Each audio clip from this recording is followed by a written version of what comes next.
All right. We are live, officially live. Okay. So today I've got Nicomachean Ethics by Aristotle. This is apparently there are two types of two books on ethics that he wrote, or two collections of books. This is Nicomachean Ethics.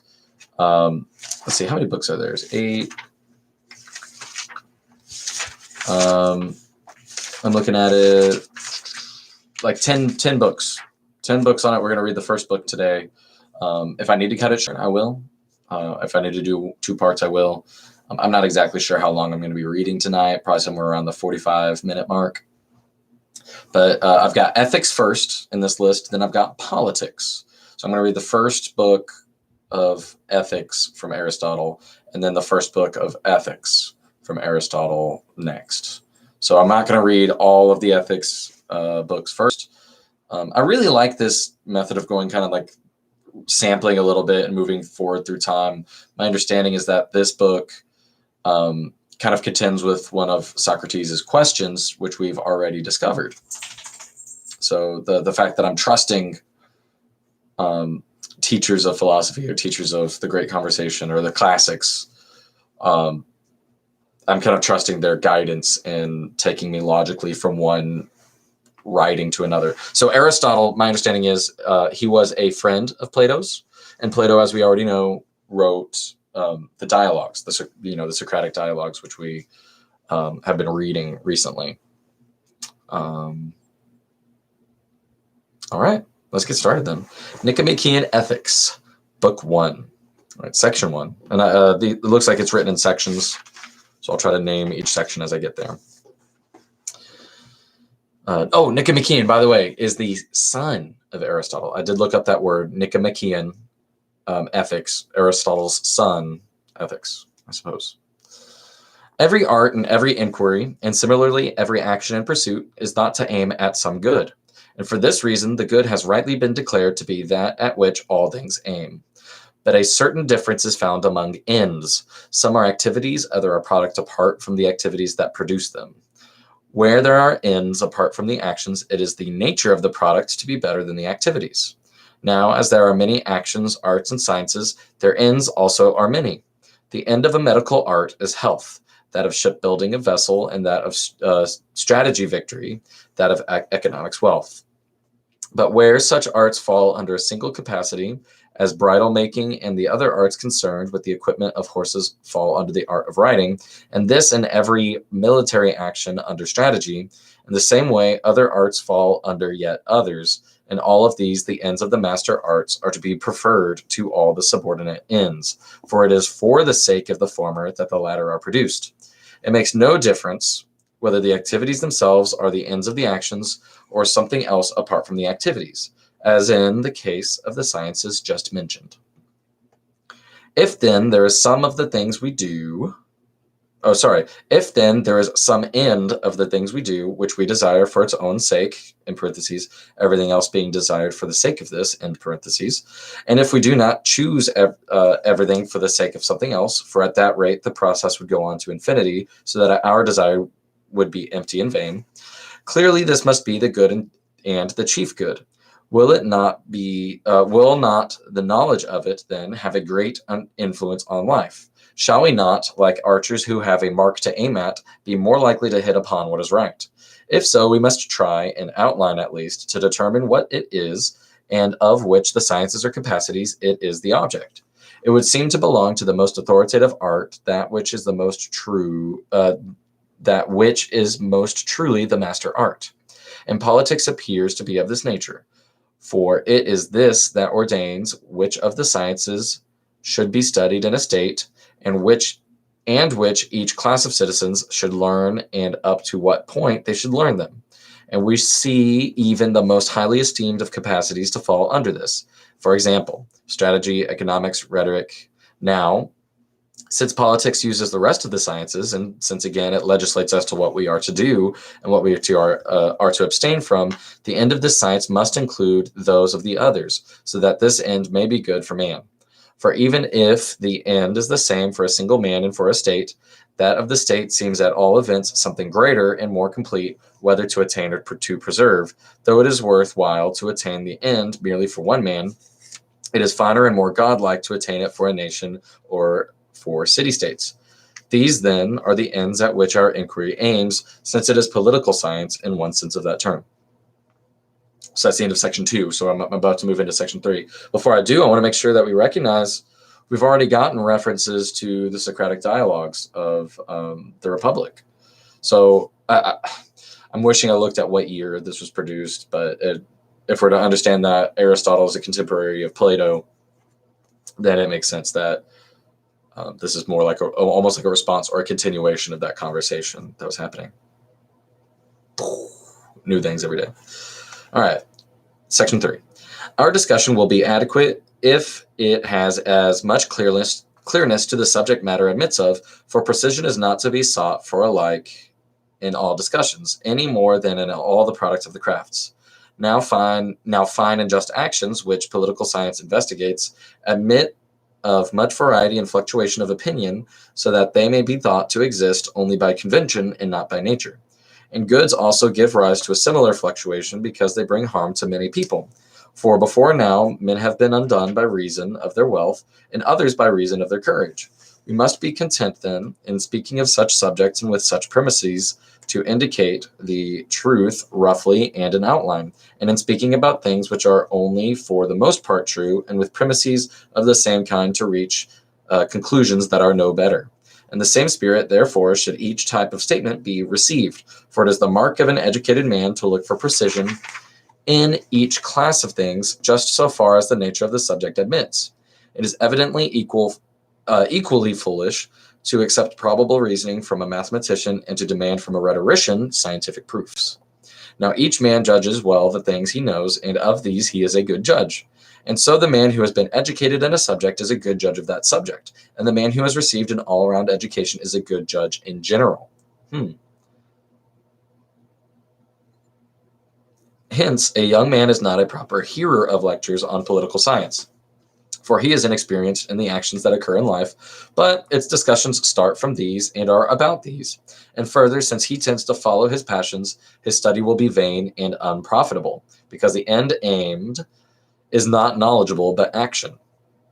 And it makes no difference whether he is young in years or youthful in character. The defect does not depend on time, but on his living, and pursuing each successive object as passion directs. And pursuing each successive object as passion directs. For to such persons as to the incontinent, knowledge brings no profit, but to those who desire and act in accordance with a rational principle, knowledge of about such matters will be of great benefit. These remarks about the student, the sort of treatment to be expected, and the purpose of the inquiry may be taken as a preface.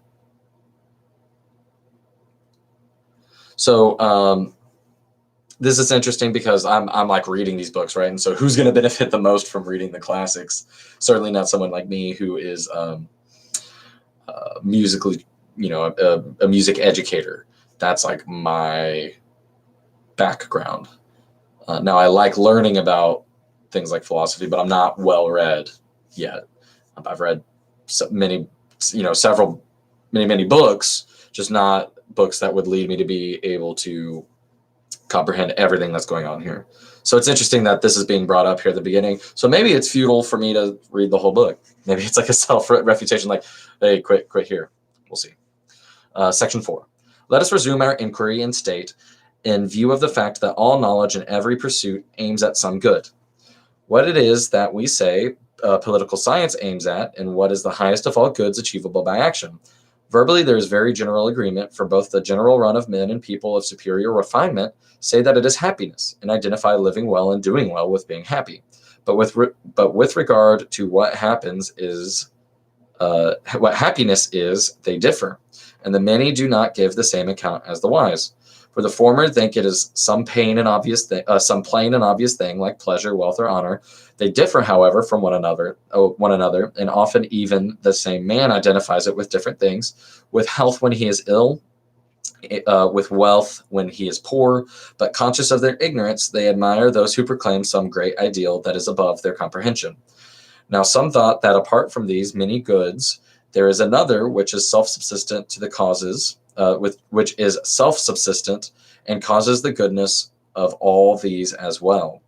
To examine all the opinions that have been held were perhaps somewhat fruitless, even enough to examine those that are most prevalent or that seem to be arguable. Let us not fail to notice, however, that there is a difference between arguments from those and those to the first principles. For Plato, too, was right in raising this question and asking, as he used to do, are we on the way from or to the first principles? There is a difference, as there is in a race course between the course from the judges to the turning point and the way back. For, while we must begin with what is known, things are objects of knowledge in two senses, some to us, some without qualification. Presumably, then, we must begin with things known to us. Hence, anyone who is to listen intelligently to lectures about what is noble and just, and generally about the subjects of political science, must have been brought up in good habits. For the fact is the starting point. And if this is sufficiently plain to him, he will not at the start need the reason as well. And the man who has been well brought up, has or can easily get starting points. And as for him who neither has nor can get them, let him hear the words of Hesiod. Far best is he who knows all things himself. Good he that hearkens when men counsel right. But he who neither knows nor lays to heart another wisdom is a useless wight. A useless wight. W-I-G-H-T. I don't know if that's a misprint or if that's the same word as weight. A useless wight. Who neither knows nor lays to heart another's wisdom is a useless wight. Anyway, so it's interesting that Hesiod, I'm anticipating that I'm going to read some Hesiod in a bit, or a little bit later in the reading. So far, Plato and Aristotle have been quoting Hesiod and Homer, and they've referred to them as poets. But they describe beliefs of the gods, or the pantheon of the Greek pantheon. And so it's interesting, are they quoting these poets in the same way that we do the Bible today, or, finding inspiration in the poets' writing as we do from other books? It's interesting that almost exclusively it's been Hesiod and such. So, moving on. Section number 5. Let us, however, resume our discussion from the point at which we digressed. To judge from the lives that men lead, most men, and the men of the most vulgar type, seem, not without some ground, to identify the good or happiness with pleasure, which is the reason why they love the life of enjoyment. For these are, we may say, 3 prominent types of life, that just mentioned, the political, and thirdly, the contemplative life. Now, the mass of mankind are evidently quite slavish in their tastes, preferring a life suitable to beasts, but they get some ground for their view from the fact that many of those in high places share the tastes of Sardanapalus. A consideration of the prominent types of life shows that people of superior refinement and of active disposition identify happiness with honor, for this is, roughly speaking, the end of the political life. But it seems too superficial to be what we are looking for, since it is thought to depend on those who bestow honor rather than on him who receives it.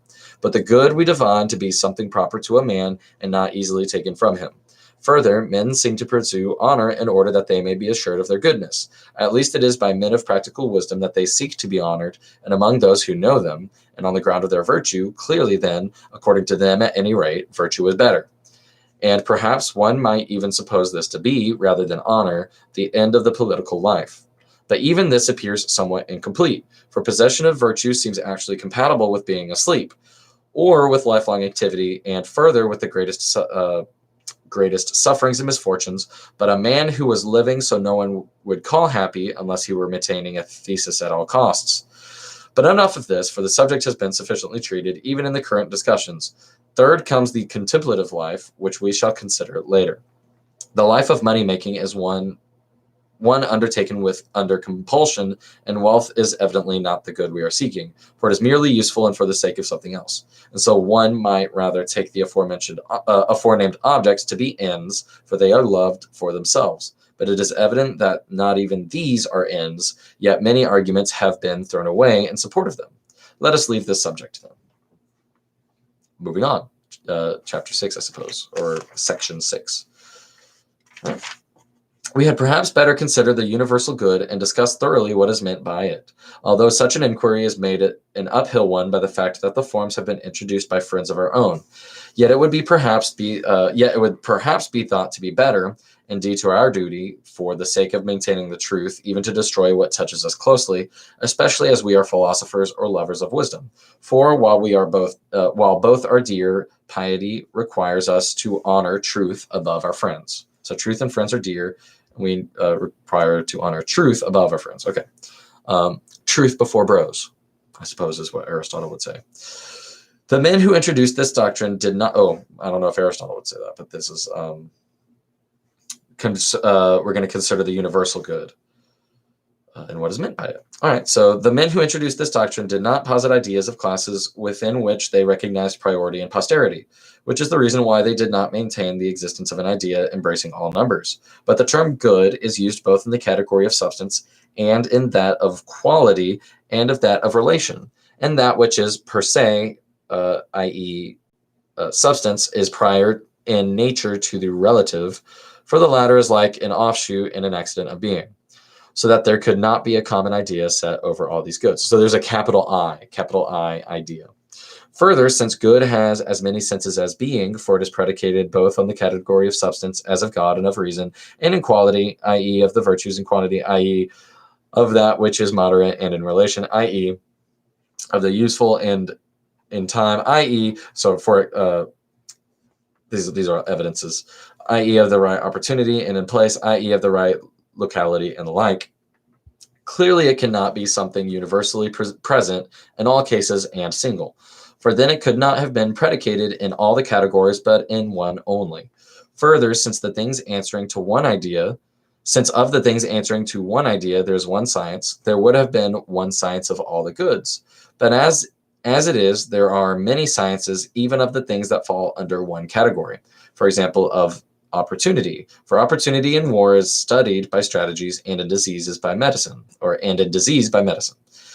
the moderate in food is studied by medicine, and in exercise by the science of gymnastics. And one might ask the question, what in the world they mean by a thing itself, if, as is the case, in man himself and in a particular man, the account of man is one and the same. For insofar as they are man, we will in no respect differ. And if this is so, neither will good itself and particular goods, insofar as they are good.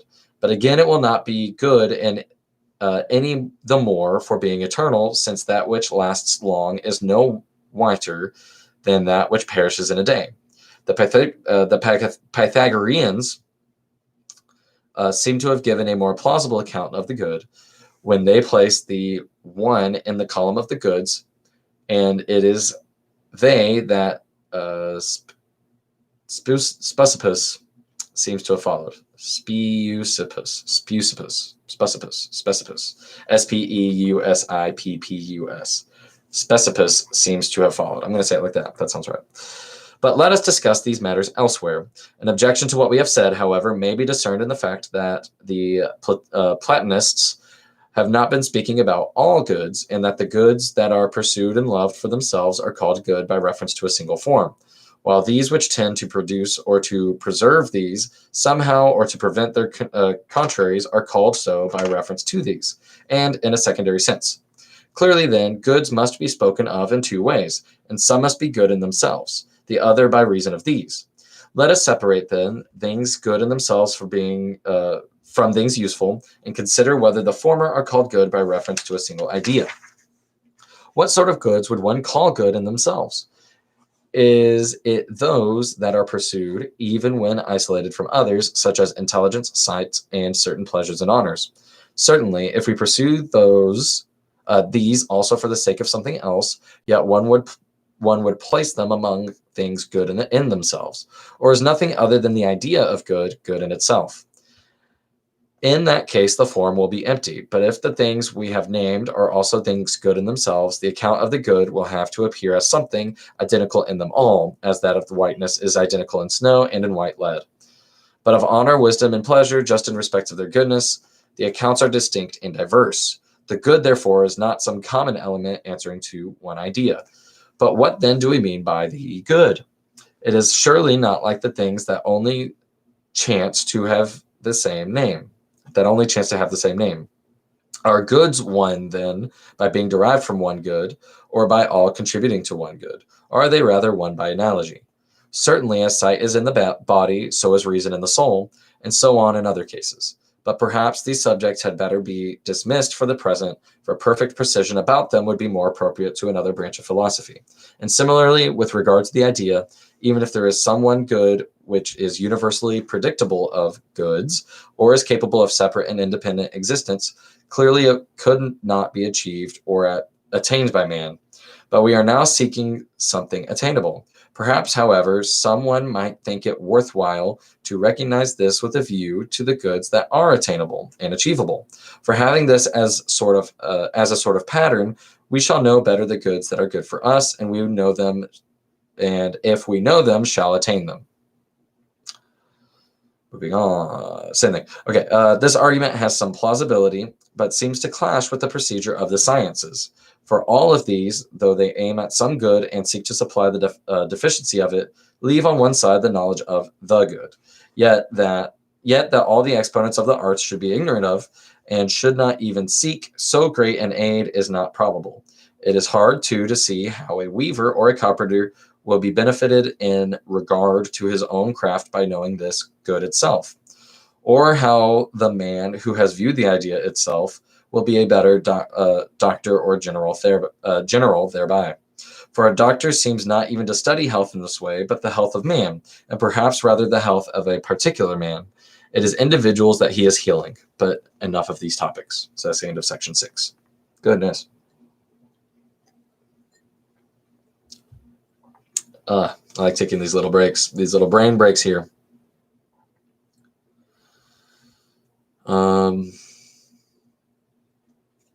All right, number 7. Goodness, it's a little bit late for me, so bear with me. My eyes are starting to do that little foggy thing where I start to see words crossing. All right, let us again return to the good we are seeking and ask what it can be. It seems different in different actions and arts. It is different in medicine and strategy and in the other arts likewise. What then is the good of each? Surely that for whose sake everything else is done. In medicine, this is health, and strategy, victory, in architecture, a house, and in any other sphere, something else, and in every action and pursuit, the end. For it is for the sake of this that all men do whatever else they do.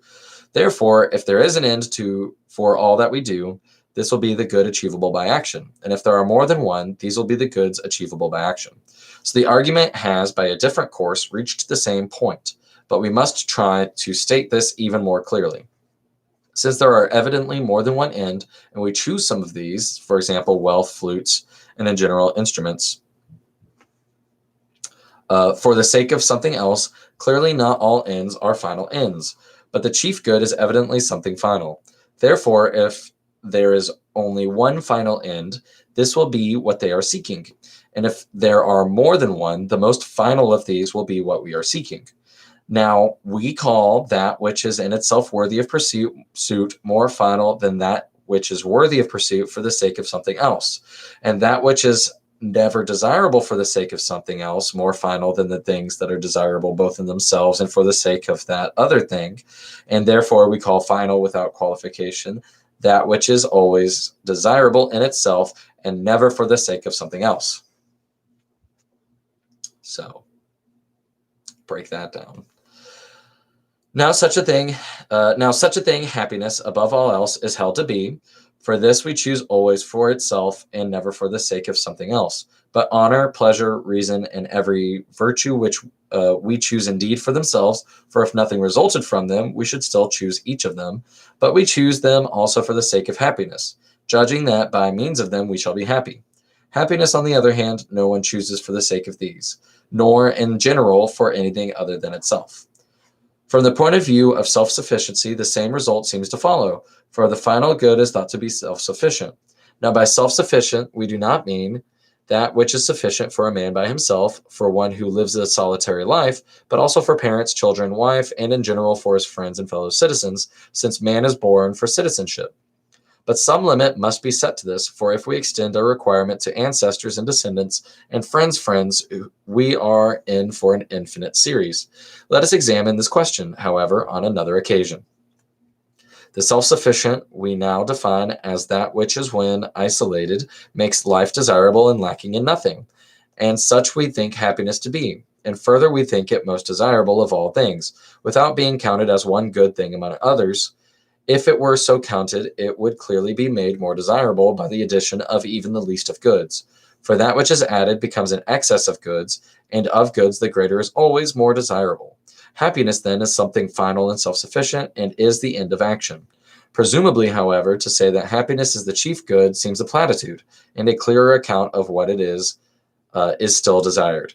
This might perhaps be given if we could first ascertain the function of man. For just as for a flute player, a sculptor, or an artist, and in general for all things that have a function or activity, the good and the well is thought to reside in the function, so would it seem to be for man, if he has a function. Have the carpenter, then, and the tanner certain functions or activities, and has man none? Is he born without a function? Or, as eye, hand, foot, and in general each of the parts evidently has a function, may one lay it down that man similarly has a function apart from all these? What then can this be? Life seems to be common even to plants, but we are seeking what is peculiar to man. Let us exclude, therefore, the life of nutrition and growth. Next, there would be a life of perception, but it also seems to be common even to the horse, the ox, and every animal. There remains then an active life of the element that has a rational principle. Of this, one part has such a principle in the sense of being obedient to one, the other in the sense of possessing one and exercising thought. And as life of the irrational element also has two meanings, we must state that life in the sense of activity is what we mean, for this seems to be the more proper sense of the term. Now, if the function of man is an activity of soul which follows or implies a rational principle, and if we say so-and-so and a good so-and-so have a function which is the same in kind, for example, a lyre player and a good lyre player, and so without a qualification in all cases, eminence and respect of goodness being added to the name of the function, for the function of a lyre player is to play the lyre, and that of a good lyre player is to do so well. If this is the case, and we state the function of man to be a certain kind of life, and this is to be an activity or actions of the soul, implying a rational principle, and the function of a good man to be the principle and noble performance of these, and if action is well performed when it is performed in accordance with the appropriate excellence, if this is the case, in bracket, human good turns out to be activity of soul in accordance with virtue, and if there are more than one virtue, in accordance with the best and most complete. But if we must add in a complete life, for one swallow does not make a summer, nor does one day, and so too one day or a short time does not make a man blessed and happy. Let this serve as an outline of the good, for we must presumably first sketch it roughly, and then later fill in the details. But it would seem that anyone is capable of carrying on and articulating what has once been well outlined, and that time is a good discoverer or partner in such a work. To which facts the advances of the arts are due, for anyone can add what is lacking. And we must also remember what has been said before, and not look for precision in all things alike, but in each class of things such precision as accords with the subject matter, and so much is appropriate to the inquiry. For a carpenter and a geometer investigate the right angle in different ways, the former does so insofar as the right angle is useful for his work, while the latter inquires what it is or what sort of thing it is, for he is a spectator of the truth. We must act in the same way, then, in all other matters as well, that our main task may not be subordinated to minor questions. Nor must we demand the cause in all matters alike. It is enough in some cases that the fact be well established, as in the case of the first principles. The fact is the primary thing, or the first principle. Now, the first principles we see some by induction.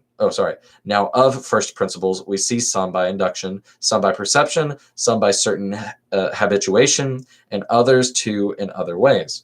But each set of principles we must try to investigate in the natural way, and we must take pains to state them definitely, since they have a great influence on what follows. For the beginning is thought to be more than half of the whole, and many of the questions we ask are cleared up by it. So that was a longer section. That was section 7. We're moving on here in a moment. I wanted to answer this. Ooh, I've got a lot of notifications here.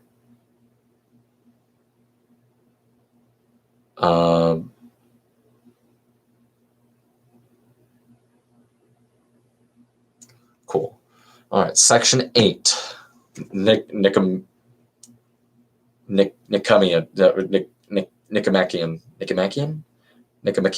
I think that's what I came up with. Nicomachean ethics, section 8. We must consider it, however. Sorry, and I wanted to mention too, he mentions virtues and he mentions souls. Depending on what he means by that, I could agree. I think it's interesting here later on in that section, he's talking about the usefulness of putting it into action versus the art of like defining it. So he talks about like the right angle. A carpenter must use the right angle. Doesn't matter much to him how you define it. You just use it. And then somebody else defines it. And so, all right, so moving on. We must consider it, however, in the light not only of our conclusion and our premises, but also of what is commonly said about it. How many more pictures? 1, 2, 3. Okay. What is said about it? For with a true view, all the data harmonize, but with a false one, the facts soon clash. Now, goods have been divided into 3 classes, and some are described as external, others as relating to soul or to body. We call those that relate to soul most properly and truly goods, and psychical actions and activities we class as relating to soul. Therefore, our account must be sound, at least according to this view, which is an old one and agreed on by philosophers. It is correct also in that we identify the end with certain actions and activities, for thus it falls among goods of the soul and not among external gods. Another belief which harmonizes with our account is that the happy man lives well and does well, for we have practically defined happiness as a sort of good life and good action. The characteristics that are looked for in happiness seem also, all of them, to belong to what we have defined happiness as being. For some identify happiness with virtue, some with practical wisdom, others with a kind of philosophic wisdom, others with these or one of these, accompanied by pleasure or not without pleasure, while others include also external prosperity. Now, some of these views have been held by many men and men of old, others by a few eminent persons, and it is not probable that either of these should be entirely mistaken, but rather that they should be right in at least some one respect, or even in most respects. With these who identify happiness with virtue or some one virtue, our account is in harmony. For to virtue belongs virtuous activity, but it makes perhaps no small difference whether we place the chief good in possession or in use, in state of mind or in activity. For the state of mind may exist without producing any good result, as in a man who is asleep or in some other way quite inactive, but the activity cannot. For one who has the activity will of necessity be acting and acting well, as in the Olympic Games, it is not the most beautiful and the strongest that we are crowned, but those who compete. For it is some of these that are victorious. So those who act win, and rightly win, the noble and good things in life.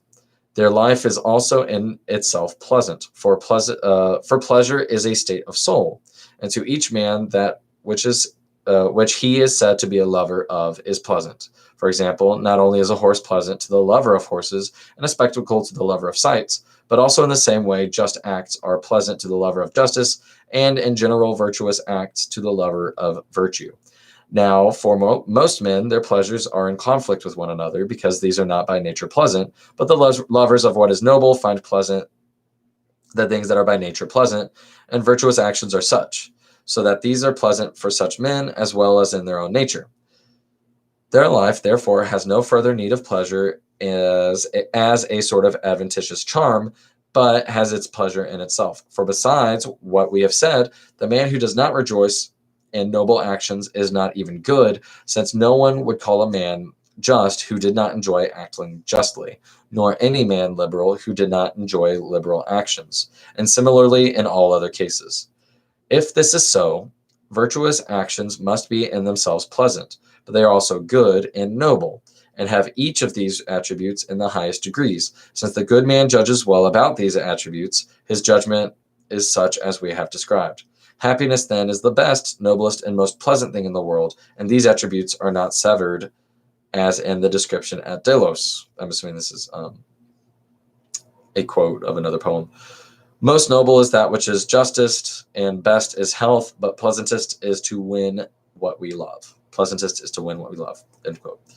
For all these properties belong to the best activities, and these, or one, the best of these, we identify with happiness. Yet, evidently, as we said, it needs the external goods as well, for it is impossible, or not easy, to do noble acts without the proper equipment. In many actions, we use friends and riches and political power as instruments, and there are some things the lack of which takes the luster from happiness, as good birth, goodly children, beauty. For the man who is very ugly in appearance, or ill-born, or solitary, and childless, is not very likely to be happy. And perhaps a man would be still less likely if he had thoroughly bad children or friends, or had lost good children or friends by death. As we said then, happiness seems to need this sort of prosperity in addition, for which reason some identify happiness with good fortune, though others identify it with virtue. So to me, so this is the break. That's the end of the 8th section. To me, we're talking about what makes a person happy. What makes a person happy is subjective, right? If a person doesn't grow up in a society where they value having children and where they see people who have children who are happy, then they may not value having children, and not having children wouldn't be seen as making them happy. I mean, we see that today. There's so many couples or single people who are perfectly content, happy without having children. I think from an evolutionary ethics perspective, which Aristotle would not have been incorporating, right? He's using a soul and virtues. From an evolutionary perspective, I can explain why having children would be inherently a pleasurable thing. That and the understanding of hormones and things like that. So I'm excited to see where he takes this line, because here we're seeing some potential flaws that may come up later. For this reason, also, the question is asked whether happiness is to be acquired by learning or the habituation of some other sort of training, or it comes in virtue of some divine providence, or again by chance. Now, if there is any gift of the gods to men, it is reasonable that happiness should be God-given, and most surely God-given of all human things, inasmuch as it is the best. But this question would perhaps be more appropriate to another inquiry. Happiness seems, however, even if it is not God-sent, but comes as a result of virtue in some process of learning or training, to be among the most godlike things. For that which is the prize and end of virtue seems to be the best thing in the world, and something godlike and blessed. So again, we haven't talked about where those things come from.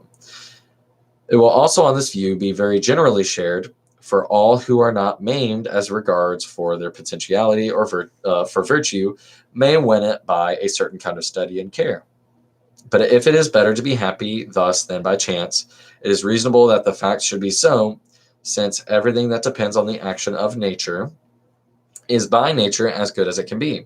And similarly, everything that depends on art or any rational cause, and especially if it depends on the best of all causes.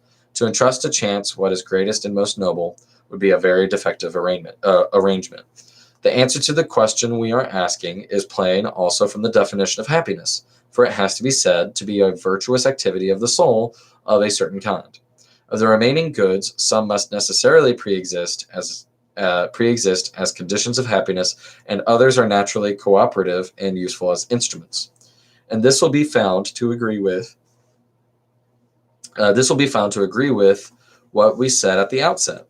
For we stated the end of political science to be the best end, and political science spends most of its pains on making the citizens to be aware of character, viz., good and capable of noble acts.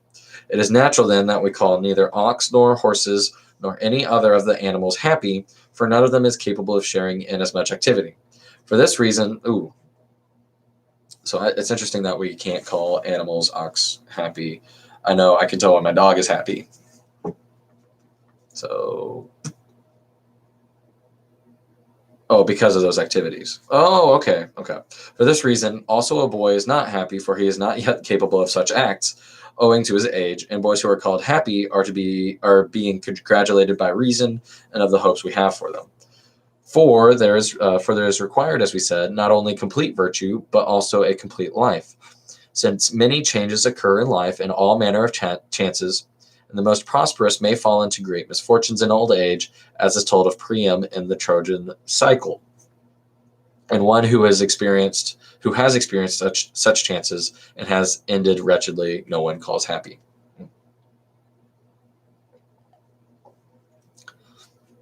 Grouping number 10 now. Must no one at all, then, be happy while he lives, must we, as Solon says,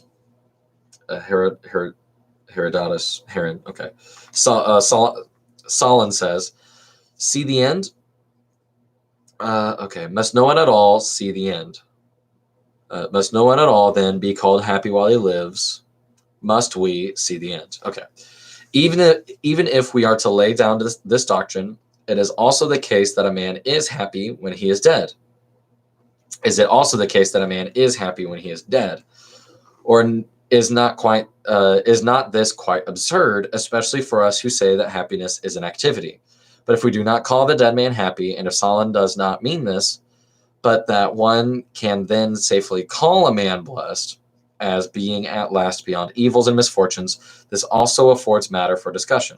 For both evil and good are thought to exist for a dead man, as much as for one who is alive but not aware of them. For example, honors and dishonors, and the good or bad fortunes of children, and in general of descendants. And this also presents a problem, for though a man has lived happily up to old age, and has had a death worthy of his life, many reverses may befall his descendants. Some of them may be good and attain the life they deserve, while with others the opposite may be the case. And clearly, too, the degrees of relationship between them and their ancestors may vary indefinitely. It would be odd, then, if the dead man were to share in these changes and become at one time happy, at another wretched, while it would also be odd if the fortunes of the descendants did not for some time have some effect on the happiness of their ancestors. But we must return to our first difficulty, for perhaps by a consideration of it, our present problem might be solved. Now, if we must see the end and only call a man happy, not as being happy, but as having been so before, surely this is a paradox, that when he is happy, the attribute that belongs to him is not to be truly predicated of him, because we do not wish to call living men happy on account of the changes that may befall them. And because we have assumed happiness to be something permanent and by no means easily changed, while a single man may suffer many turns of fortune's wheel. For clearly, if we were to keep pace with his fortunes, we should often call the same man happy, and again wretched, making the happy man out to be a chameleon and insecurely based. Or is this keeping pace with his fortunes quite wrong? Success or failure in life does not depend on these, but human life, as we said, needs these as mere additions, while virtuous activities or their opposites are what constitute happiness or the reverse. The question we have now discussed confirms our definition, for no function of man has so much permanence as virtuous activities. These are thought to be more durable even than the knowledge of the sciences. Aha! And of these themselves, the most valuable are more durable, because those who are happy spend their life most readily and most continuously in these. For this seems to be the reason why we do not forget them. The attribute in question then will belong to the happy man, and he will be happy throughout his life. For always, or by preference to everything else, he will be engaged in virtuous action and contemplation, and altogether decorously, if he is truly good and foursquare beyond reproach. Now, many events happen by chance, and events differing in importance, small pieces of good fortune or of its opposite, clearly do not weigh down the scales of life one way or the other, but a multitude of great events, if they turn out well, will make life happier, for not only are they themselves such as to add beauty to life, but the way a man deals with them may be noble and good. While if they turn out ill, they crush and maim happiness, for they both bring pain with them and hinder many activities. Yet even in these, nobility shines through. When a man bears with resignation many great misfortunes, not through insensibility to pain, but through nobility and greatness of soul. If activities are, as we said, what gives life its character, no happy man can become miserable, for he will never do the acts that are hateful and mean. For the man who is truly good and wise, we think, bears all the chances of life becomingly, and always makes the best of circumstances.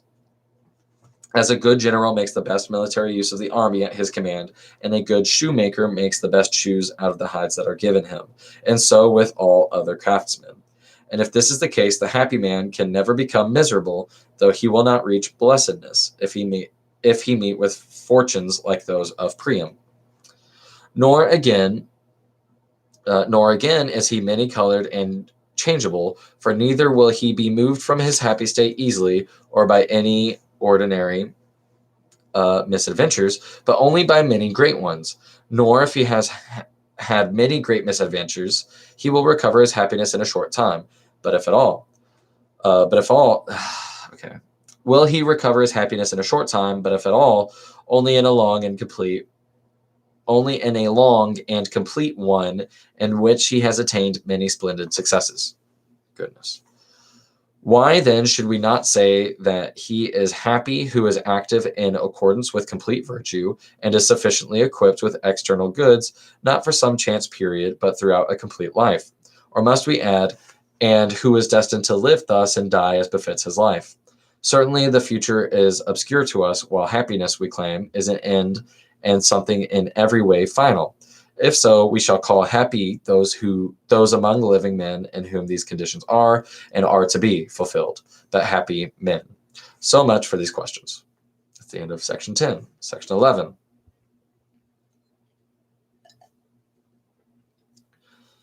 That the fortunes of descendants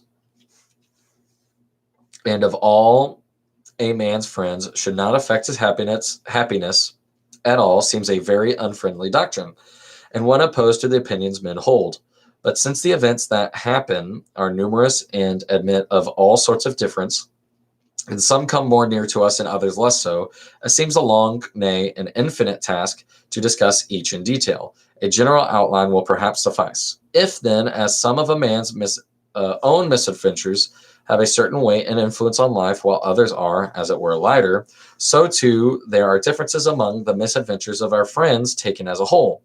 And it makes a difference whether the various suffering befall the living or the dead, much more even than whether a lawless and terrible deeds are presupposed in a tragedy or done on the stage. This difference also must be taken into account, or rather perhaps the fact that doubt is felt whether the dead share in any good and evil. For it seems from these considerations that even if anything, whether good or evil, penetrates to them, it must be something weak and negligible, either in itself or for them, or if not, at least it must be such in degree and kind as not to make happy those who are not happy, nor to take away their blessedness from those who are. The good or bad fortunes of friends, then, seem to have some effects on the dead, but effects of such a kind and degree as neither to make the happy unhappy or to produce any other change of the kind. I'm going to look real quick and see what this section is all about. Oh, okay. So I like how this is organized. I can flip back to the beginning of Nicomachean Ethics, and I can look at kind of a brief summary at the beginning. So I'm in book 1. Briefly, number 11, the description is, do the fortunes of the living affect the dead? Okay. But effects of such a kind of happy or unhappy change to the count.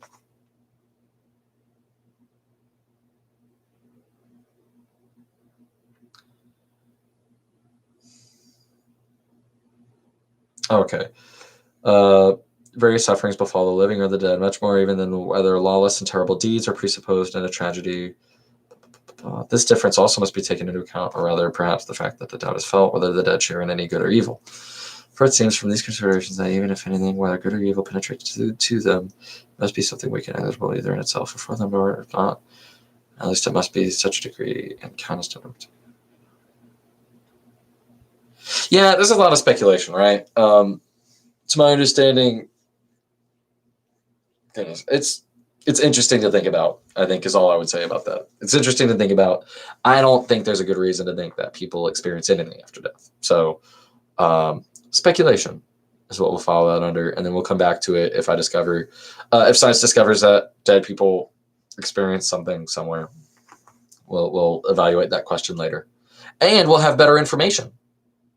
So there you go.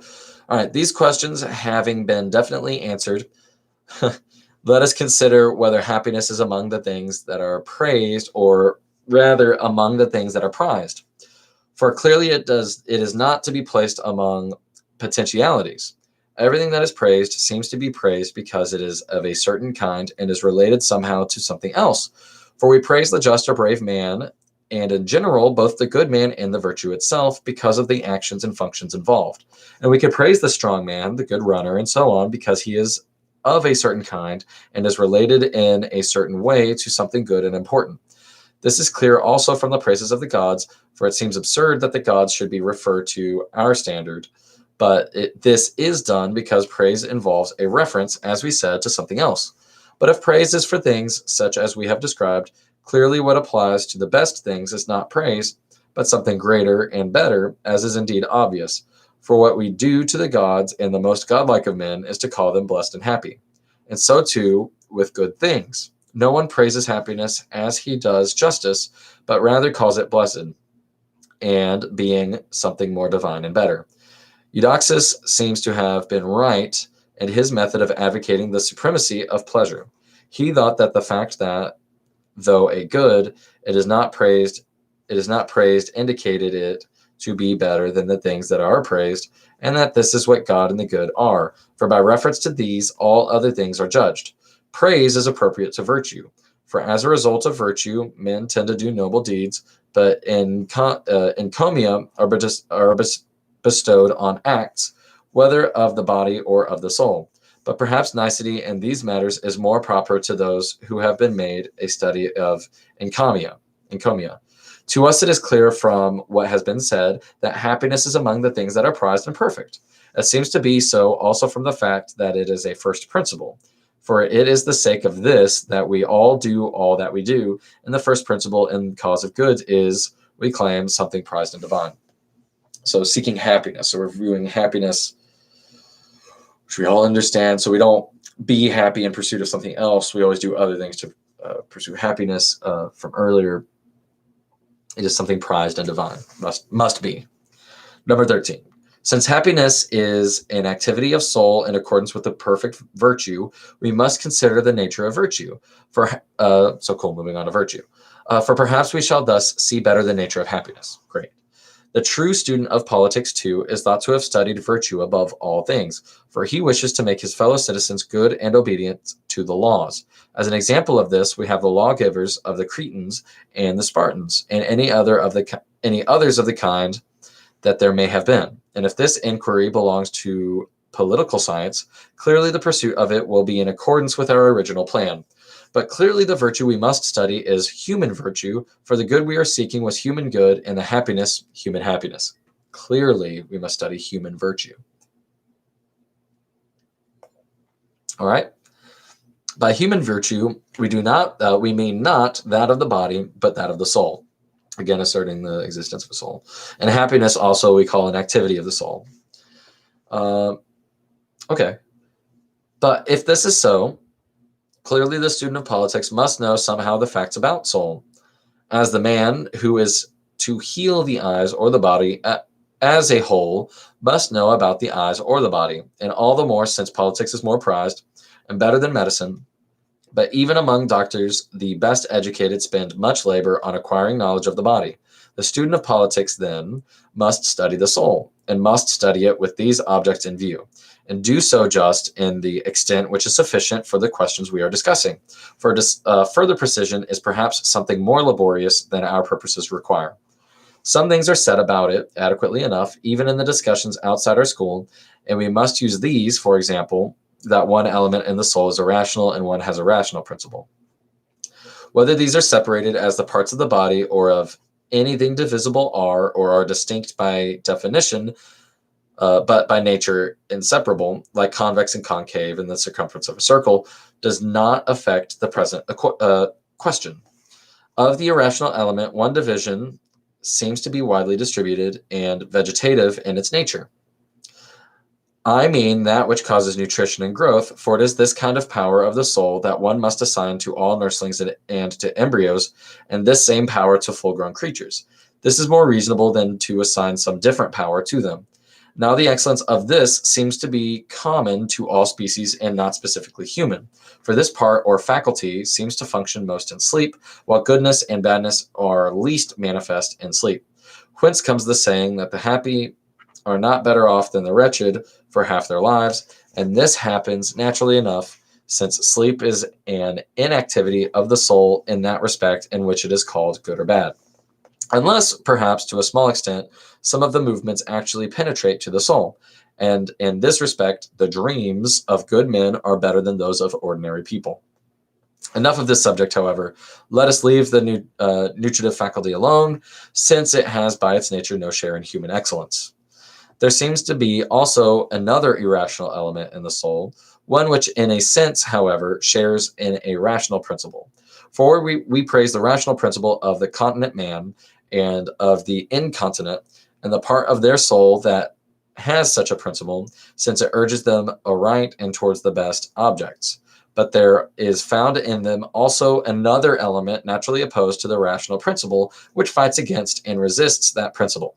For exactly as paralyzed limbs, when we intend to move them to the right, turn on the contrary to the left, it is with the soul. For exactly as paralyzed limbs, when we intend to move them to the right, turn on the contrary to the left, so it is with the soul. The impulses of incontinent people move in contrary directions. But while in the body we see that which moves astray, in the soul we do not. No doubt, however, we must nonetheless suppose that in the soul there too is something contrary to the rational principle, resisting and opposing it. In what sense it is distinct from the other elements does not concern us. Now, even this seems to have a share in a rational principle, as we said. At any rate, in the continent man, it obeys the rational principle. And presumably, in the temperate and brave man, it is still more obedient. For in him it speaks on all matters with the same voice as the rational principle. Therefore, the irrational element also appears to be twofold. For the vegetative element in no way shares in a rational principle, but the appetitive and general, the desiring element, in a sense, shares in it, insofar as it listens to and obeys it. This is the sense in which we speak of taking account of one's father or one's friends, not that in which we speak of accounting for a mathematical property. That the irrational element is in some sense persuaded by a rational principle is indicated also by the giving of advice and by all reproof and exhortation. And if this element also must be said to have a rational principle, that which has a rational principle as well as that which has not will be twofold. One subdivision having it in the strict sense and in itself, and the other having a tendency to obey as one does one's father. Virtue too is distinguished into kinds in accordance with this difference. For we say that some of the virtues are intellectual and others moral, philosophic wisdom, and understanding, and practical wisdom, being intellectual, liberality, and temperance morale, maybe. For in speaking about a man's character, we do not say that he is wise or has understanding, but that he is good-tempered or temperate. Yet we praise the wise man also with respect to his state of mind, and of states of mind we call those which merit praise virtues. So that's the end of book 1 of Nicomachean ethics, Nicomachean ethics. So states of mind, we call those which merit praise virtues. So my understanding, I suppose, in the next book, we will look at virtues. But before we get to that, I'm actually going to be moving on. I've got another thing by Aristotle. I've got his Politics coming up. So I'm going to look real quick at this summary. We look at the division of the faculties and the resultant division of virtue into intellectual and moral, blah, blah, blah. All right, so next we've got moral virtue, which is going to include a general account of moral virtue. So we made a lot of progress here. We've looked at the soul, the nature of happiness. We talk about how other things influence happiness. We don't use happiness to get to other things, so things influence our happiness. I don't really have a problem with considering happiness the base. Hopefully, I wonder if I've got hedon on the shelf, or hedon on the shelf, and maybe we can talk about hedonism at a later point. But that's it for tonight. We've got book 1 from Nicomachean Ethics by Aristotle. Next, I'll have politics. Let's see real quick. Politics. Yeah, I think it's just called politics. Here's book 2. Oh, you can hear it. Hear each page splitting from itself. That's amazing. This set of books, by the way, I believe was published in 1952. Certainly outdated. Certainly. Contents. Okay. Politics. Yeah, it's just called politics. Definition and structure of the state is what we'll be talking about tomorrow. All right. Good night.